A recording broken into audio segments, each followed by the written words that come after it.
Mummy నన్ను ఇంత ధైర్యంగా పంపిస్తాంటే గైస్, అంత నమ్మకం నేనంటే మమ్మీ. దా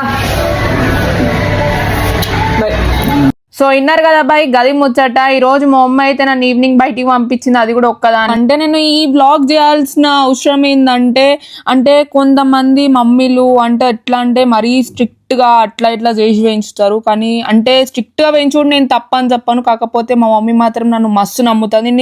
నన్ను ఎక్స్ప్రెస్ చెయ్యి అంటారుగా. సో ఈ వీడియోలో నేను ఈరోజు ఎక్స్ప్రెస్ చేస్తాను మా మమ్మీ గురించి. అంటే మా మమ్మీ నన్ను చాలా నమ్ముతుంది గైస్. నన్ను ఎక్కడికంటే అడిగి పంపిస్తుంది. నన్ను ఒక కూతురులాగా కాదు, ఒక కొడుకు లెక్క పెంచింది. నాకు ఎంత ఫ్రీడమ్ ఇచ్చిందంటే, అసలు ఏ కూతురుకి అంత ఫ్రీడమ్ ఇయ్యరు. అంటే లైక్ నువ్వు ఒక కొడుకులాగా పెంచి నన్ను బయట వదిలేసింది. సో నేను ఆ నమ్మకం ఎప్పుడు పోగొట్టుకోను కూడా. ఆ ట్రస్ట్ వాల్యూ నాకు కూడా తెలుసు ఎట్లుంటుంది అనేసి. సో మా మమ్మీ నన్ను మస్తు నమ్ముతుంది. నేనంటే మా మమ్మీకి మస్తు ఇష్టం. సో నాకు ఆ నమ్మకం అనేది పెద్ద రెస్పాన్సిబిలిటీ.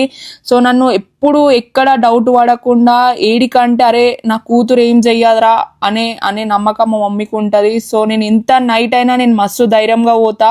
సో నాకు ఆ ధైర్యం ఇచ్చింది మా మమ్మీ అనమాట. సో అందుకు మా మమ్మీ నాకు మస్తు ఇష్టం. గంత ఫ్రీడమ్ ఇచ్చింది కాబట్టి నేను ఎప్పుడు మిస్యూజ్ చేసుకోలేదు భయ్య. ఆ ట్రస్ట్ ని నేను బ్రేక్ కూడా చేయలేదు. సో ఇంకా బయట సొసైటీలో ఎట్లా బతకాలి అని నేర్చుకున్నా. ఈ వీడియో మొత్తం మా మమ్మీ గురించే ఉంది. So thank you mummy.